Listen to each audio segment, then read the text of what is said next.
नमस्कार सभी साथियों को। मैं अध्यापक चौहान सर एक बार फिर से आपके अपने YouTube परिवार HD स्टडी एग्जाम पर तहे दिल से हार्दिक स्वागत करता हूं। साथियों, आज बात करने वाले सीएम अनुपूर्ति कोचिंग योजना से संबंधित एक बहुत बड़ी अपडेट है साथियों। नया नोटिस यानी प्रोविजनल लिस्ट निकल गई है। उसके बाद में अब सभी अभ्यर्थियों को वेट है कि फाइनल मेरिट लिस्ट कब तक आएगी, उसका वेट है साथियों। उस पर भी विस्तार से चर्चा करेंगे। फ्री हॉस्टल लिस्ट और अभी हाल ही में एक आज की डेट में एक नया नोटिस आया साथियों। वो नोटिस क्या है मैं पढ़ के बता देता हूँ आपको। सिंपल सा प्रोसेस है। क्या क्या इसमें चेंजेस रहने वाले, final selected by state admission संबंधी सारी इंफॉर्मेशन मैं आपको देने वाला हूँ। अगर चैनल पे पहली बार विजिट करो तो सब्सक्राइब करना बिल्कुल ना भूले। पास में जो घंटी है बेल आइकन की, उस कॉल पे क्लिक कीजिए ताकि आगामी भर्ती से संबंधित सारी ऑफिशियल न्यूज इस पे मिलती है साथियों।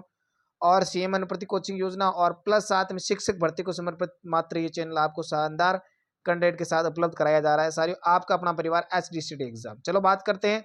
सबसे पहले तो बात कर लेते हैं वो नया नोटिस क्या है साथियों, जो हाल ही में सीएम अनुप्रति कोचिंग योजना के जो द्वारा एक बढ़िया नोटिस निकाला गया। देखिए यहाँ आप देख सकते हो साथियों, 25/3/2025 का राजस्थान सामाजिक के अंदर समाज न्याय अधिकारिता विभाग के द्वारा नोटिस है।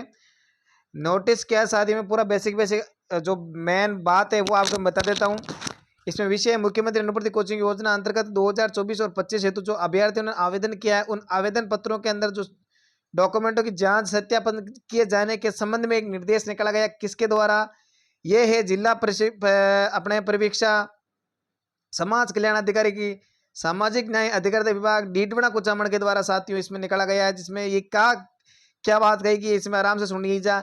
इसमें मेन बात ये कहा गई है कि जो सत्र 2024-25 चल रहा है उसके अंदर जो विद्यार्थियों के ना सीएम अनुपूर्ति कोचिंग योजना चल रही है उसमें आपको पता होगा एक प्रोविजनल मेरिट लिस्ट जारी कर दी गई है। अब उसमें क्या है, एसएसओ के आईडी के ऊपर डॉक्यूमेंट जांच सत्यापन का कार्य प्रारंभ किया जावे।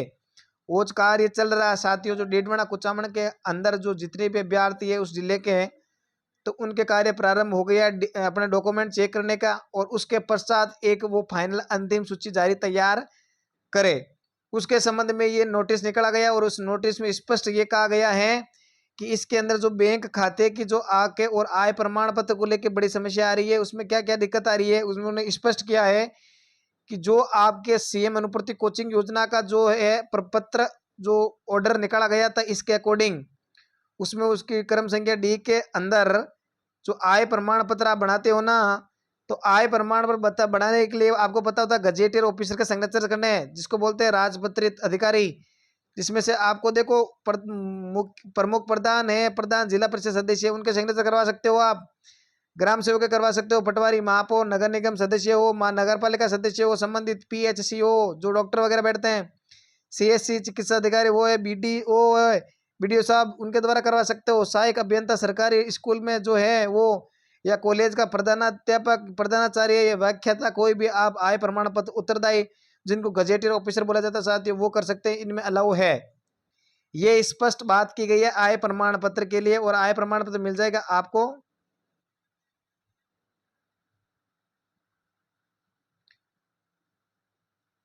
और आय प्रमाण पत्र मिल जाएगा आपको SJI की ऑफिशियल साइट पे, वहां पर आय प्रमाण पत्र मिल जाएगा, आप वहां से देख सकते हो। ठीक है, चलो उसके अलावा अपन और बात करते हैं। यहाँ कुछ बात बता रखी है यानी बैंक खाते से संबंधित कुछ जो आपके डाउट चल रहा है कि बैंक खाते में, यानी अब इसमें कहा गया है कि जो मुख्यमंत्री अनुपूर्ति कोचिंग योजना का जो ऑफिशियल नोटिफिकेशन है उसके बिंदु संख्या 11 के सी में आप देखिए उसमें स्पष्ट लिखा हुआ है कि जिन अभ्यर्थियों को हॉस्टल की सुविधा मिलती है। अब हॉस्टल की सुविधा किन को मिलती है मैंने पहले भी बता दिया साथियों, सिविल सर्विसेज IAS RS वगैरह या मेडिकल के जितने भी स्टूडेंट है, मेडिकल वगैरह इनको ही हॉस्टल की सुविधा मिलती है। कैसे क्या मिलेगी साथियों, तो मेरे को अभी फिलहाल थोड़ा टाइम नहीं मिल पा रहा है। वो अपने L1 L2 अपने जो रिट के पात्रता परीक्षा के ऑब्जेक्शन क्वेश्चन में लगा हुआ हूँ, थोड़ा सा टाइम निकाल के फिर मैं आपके लिए 1-2 दिन के अंदर ही फटाफट से हॉस्टल का विस्तार से नहीं वे, हालांकि पिछला वीडियो बना रखा है, पिछले सत्र में मैंने अच्छे से बनाया था साथी, उसमें आप समझ में आ जाओगे। लेकिन कुछ क्या चेंजेस है इस साल में, तो हॉस्टल का भी एक वीडियो बना के लेके आ रहा हूँ। बहुत बड़ा वीडियो होगा, थोड़ा अच्छे से आराम से समझा पाऊंगा। अच्छा तो क्योंकि ये लंबा हो जाएगा वीडियो, उस चक्कर में अलग से बनाऊंगा, है ना। तो हॉस्टल में उनको मिलेगी, लेकिन उनमें भी क्या प्रोसेस है ये आपको बताना है कि उसमें आपको DBT के माध्यम से हॉस्टल के पैसे मिलेंगे ना, तो किस हिसाब से मिलेंगे। तो इसमें स्पष्ट लिखा है कि बैंक खाते के लिए आपको क्या करना पड़ेगा, अभ्यर्थी आवेदन ही अभ्यर्थी के स्वयं का बैंक खाता होना चाहिए या फिर अभ्यर्थी के उसके माता पिता अभिभावक के साथ जो संयुक्त जो जॉइंट अकाउंट बोलते हो साथियों, उनका होना चाहिए। ये डिटेल बता रखी है उन्होंने कि ये होना चाहिए। उसके बाद आपको क्या किया जाएगा, फिर जो योग्य अभ्यर्थी है उनको अंतिम मेरिट सूची तैयार करने के उपरांत उस मेरिट सूची के चयनित अभ्यर्थियों का संबंधित कोचिंग संस्थान में ज्वाइन कर लिए जाने के उपरांत संबंधित अभ्यर्थियों को एसएमएस हो या अन्य किसी भी उचित माध्यम से सूचित कर दिया जाएगा और उसके बैंक खाते तथा उसके माता पिता के अभिभावक के साथ संयुक्त बैंक खाता का पूर्ण और सही विवरण अनिवार्य रूप से भरवाया जाएगा। साक्ष्य के रूप में अगर संबंधित बैंक के खाते की पासबुक को पोर्टल पर अपलोड भी किया जाएगा साथियों। ये आपको काम करने वाला है। और उस अभ्यर्थी को आवास और भोजन भत्ते भुगतान से पूर्व उक्त अनुसार भरे गए विवरण जो आप बैंक अकाउंट दोगे ना, उसमें मिलान कर संबंधित विभागीय जिला अधिकारी के स्तर पर किया जाएगा। अतः बैंक खाते के कारण किसी आवेदन में पत्र को निरस्त नहीं किया जाएगा। ये सक्षम स्तर से अनुमोदित होगा।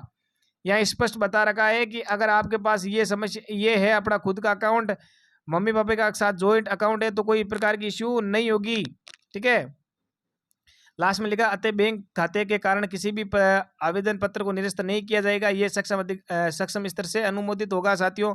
तो खाते से संबंधित आपकी कोई इश्यू नहीं होनी चाहिए। अगर किसी प्रकार की होगी तो आप ऐसे ही सामाजिक अधिकारिता विभाग से मिल सकते हो। हालांकि आपका आवेदन बैंक अकाउंट की वजह से भी निरस्त नहीं किया जाएगा। आपका अकाउंट निरस्त किया जाएगा किसकी वजह से, डॉक्यूमेंट की वजह से साथियों। एक नंबर चीज ये आपको ध्यान में रखनी है। अब अपन थोड़ी सी बात कर लेते हैं किसके लिए, यानी अब कर लेते हैं अब आपको करना क्या है। आपका काम इस नोटिस से कोई लेना देना नहीं है। आपका इसमें यही है कि बैंक अकाउंट वाला और आय वाला वो ध्यान रखना है। फिलहाल अप्रूव्ड बाय डीएलओ आ रहा है। एक नंबर चीज तो सबके अप्रूव्ड बाय डीएलओ आ रहा है। जिनके नहीं आ रहा साथियों वेट कीजिएगा, या तो सबके ना अब सारे डॉक्यूमेंट चेक का काम चल रहे हैं। शॉर्ट लिस्टेड तो हो गई, यानी ऐसा वरिष्ठ सूची तो निकल गई सबकी।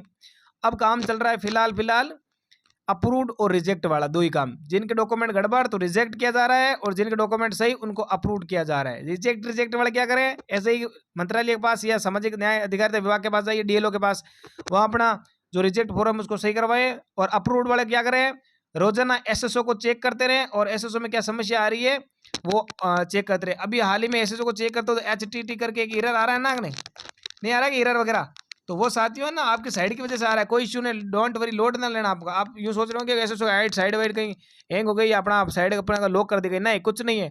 जो HT एरर या 504 ऐसा कुछ आता है ना, एरर 504, 507, 510, तो वो इसका मतलब है एसएसओ साइड भी बहुत बिजी चल रही है, उसकी वजह से आ रहा है।